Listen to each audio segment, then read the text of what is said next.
여러분 안녕하십니까? 일본군 위안부 피해자 이용수 할머니가 오늘 두 번째 기자회견을 열어서 윤미향 당선인 또 정의기억연대의 전시인인 정신대 문제대책협의회를 강하게 비판했습니다. 지난 30년 동안 위안부 피해자를 이용해 왔다면서 지금까지 제기된 여러 의혹은 검찰 수사를 통해 죗값을 치러야 한다고 했습니다. 먼저 손은민 기자입니다. 제주는 고비하고 돈은 떼살이 받아 먹었습니다. 제주를 30년 동안 제조했습니다. 18일 만에 열린 두 번째 기자회견. 이용수 할머니는 팔아먹었다는 표현까지 써가며 정의기억연대가 위안부 피해자들을 이용해왔다고 목소리를 높였습니다. 위안부 할머니들로 팔아먹었습니다. 팔았습니다. 위안부를 이용해가지고 했는 거는 도저히 용서 못합니다. 이것도 또한 벌을 받아야 됩니다. 당사자도 모르게 위안부 피해자들을 내세워 모금하고는 정작 할머니들을 위해서는 쓰지 않았다는 겁니다. 정의연이 자기들의 단체와 함께하는 할머니들만 선별적으로 챙겼다고도 폭로했습니다. 전대에 있는 할머니만 피해자입니다. 나눔집이나 나눔집에 있는 할머니만 피해자입니다. 도대체 이거부터 하면 틀렸습니다. 전국의 할머니들로 도와라고 했는데 전혀 그게 아니고. 그러면서 무작정 용서를 구하러 왔던 윤 당선인을 또 질타했습니다. 사립사욕을 차려가지고 맘대로 또 국회의원 비리대표도 나갔습니다. 할머니를 이용해먹고 그래 놓고도 뻔뻔실이 그 묘지에 가가지고 눈물 흘려요. 그거는 가짜의 눈물입니다. 또 각종 의혹을 보고 깜짝 놀랐다면서 수사기관이 반드시 밝혀내 그 죗값을 치러야 한다고 했습니다. 엄청나게 나왔는데 그것은 다 검찰청에서 다 밝힐 겁니다. 이후에 두 번 다시 이런 일이 없도록 하기 위해서는 그 사람들도 벌로 받아야 된다고 생각합니다. 오늘 기자회견에 꼭 참석하라고 요청받았던 윤 당선인은 결국 모습을 드러내지 않았습니다. MBC 뉴스 손은민입니다. 이용수 할머니는 오늘도 자신이 원하는 건 오로지 위안부 피해자에 대한 일본의 사죄와 배상이라는 데에 변함이 없다고 했습니다. 대신 앞으로의 운동 방식을 바꾸겠다고 했습니다. 문제 해결의 주체는 미래 세대인 한일 두 나라 학생들이고 자신은 이제 이 미래 세대를 교육하는 데 주력하겠다고 말했습니다. 차주혁 기자입니다. 더 이상 수요 집회에 참석하지 않겠다는 1차 회견 때의 이 작심 발언의 의미에 대해 이용수 할머니는 거듭 설명했습니다. 저는 데모 방식을 바꾼다는 거지 끝내는 건 아닙니다. 정신대와 위안부는 엄연히 다른 피해자인데 이른바 정대협이 주도해온 위안부 피해자 운동은 출발부터 한계가 있었다고 지적했습니다. 정신대 대책협의회가 위안부 문제를 하는데 못하러 그 사람들이 사죄하고 배상하겠습니까? 증언 한 번 제대로 듣지 않는 등 위안부 피해자를 뒷전에 둔 지난 30년의 투쟁은 공연불에 불과했다는 겁니다. 결국 위안부 피해자에 대한 일본의 사죄와 배상을 정대협이 나서 막은 셈이 됐고 기존 방식을 그대로 답습한 투쟁은 더 이상 무의미하다고 말했습니다. 30년 동안 앉아가지고 얘기하는 게 사죄해라, 배상해라.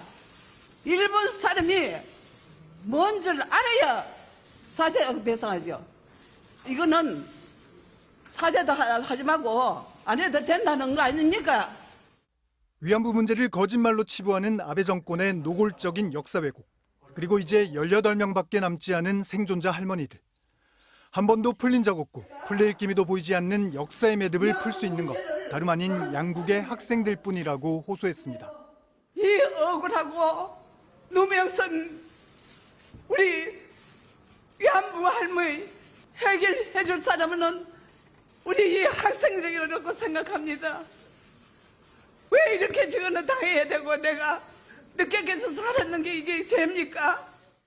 바로 지금 우리가 해결하지 않으면 언젠가 비극은 반드시 다시 일어날 것이라면서 올해 93살의 이용수 할머니는 이제 남은 시간이 얼마 되지 않는다고 간곡히 호소했습니다. 올바른 역사 교육을 시켜서 이 위안부 문제, 강제 연행 문제를 해결 안 하시면 안 됩니다. 대대로 내려갑니다. 대대로. MBC 뉴스 차주혁입니다.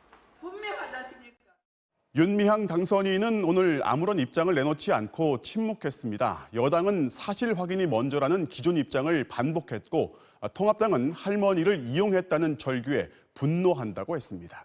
김지경 기자입니다. 이용수 할머니의 문제 제기에 대한 입장을 들으려고 윤미향 당선인에게 여러 차례 연락했지만 답변은 들을 수 없었습니다. 안녕하세요. 음성사서함입니다. 윤 당선인은 의혹이 확산되자 최근 모든 공식 행사에 불참하며 연락을 끊었고 윤 당선인의 보좌진들도 함께 잠적 상태로 들어갔습니다. 더불어민주당은 사실규명이 먼저라는 입장을 다시 한번 강조했습니다. 국세청과 행정안전부 등 관련 기관들의 조사와 검찰 수사가 진행되고 있으니 그 결과를 보고 대응하겠다는 겁니다. 다만 윤미향 당선인이 조만간 입장을 낼 것으로 보인다고 말했습니다. 머지않은 시간에 윤미향 당선자가 입장을 낼 거라고 생각합니다. 윤미향 당선자 입장도 이제 나올 때가 되지 않았나. 미래통합당은 위안부 할머니들이 팔아먹었다는 이용수 할머니의 외침에 분노한다며 진상규명을 위한 태스크포스를 발족시켰습니다. 의혹이 해소되지 않을 경우에는 국정조사 추진까지 폭넓게 검토하는 등 해결 방안을 모색해 나갈 예정입니다. 안철수 국민의당 대표는 노무현 전 대통령이 살아계셨다면 어떻게 대응했겠냐며 민주당이 바로잡아야 한다고 촉구했고 정의당은 오늘 기자회견에 대해선 입장을 밝히지 않았습니다. MBC 뉴스 김지경입니다. 오늘 기자회견장은 그야말로 인산인해였습니다. 장소를 2번이나 바꿀 정도로 취재진들이 몰려들었는데 일본 매체들도 참석해 직접 질문을 던지기도 했습니다. 이용수 할머니는 있는 그대로 기사를 써달라고 당부했습니다. 김하영 기자입니다. 취재진은 이른 아침부터 몰려들었습니다. 오전 9시 30분쯤 당초 회견장으로 공지된 곳에는 촬영 장비가 빼곡하게 늘어선 가운데 선착순으로 기자의 이름을 적어놓은 명단이 붙었습니다. 과연 다 입장할 수 있을까 하는 우려까지 나왔습니다. 다 들어가시려고 생각하는 건 좀 어려울 것 같아요. 자, 방법하고 이런 것들 제가 좀 다시 말씀드리도록 하겠습니다. 말 그대로 구름대처럼 몰려들자 회견장은 어수선함 속에 2번이나 바뀐 끝에 결국 회견장은 인근의 호텔로 결정됐습니다. 가까스로 마련된 장소인 이곳 인터블고 호텔에서 이 할머니의 기자회견은 1시간가량 진행됐습니다. 쏟아지는 카메라 플래시 속에 이 할머니는 불편한 몸을 이끌고 힘겹게 연단에 올라섰습니다. 억울함과 분노를 표출하다 기침이 나와 발언을 잠깐 멈춰야 했고 눈물도 보이며 지금껏 계속 쌓아두기만 해야 했던 분노와 서름을 털어놓기도 했습니다. 저는 자다 일어나서 푹푹 울었습니다. 왜 내가 이렇게 바보같이 이렇게 당하면서 내가 여태까지 왜 말도 못했나 하는 걸 생각하니 기자회견에는 요미우리 신문과 니혼 텔레비 등 외신 매체들도 참석해 관심을 보였습니다. 이 할머니는 외신을 포함해 모든 언론에게 이번에는 제발 있는 그대로 보도해달라고 호소하기도 했습니다. MBC 뉴스 김하영입니다.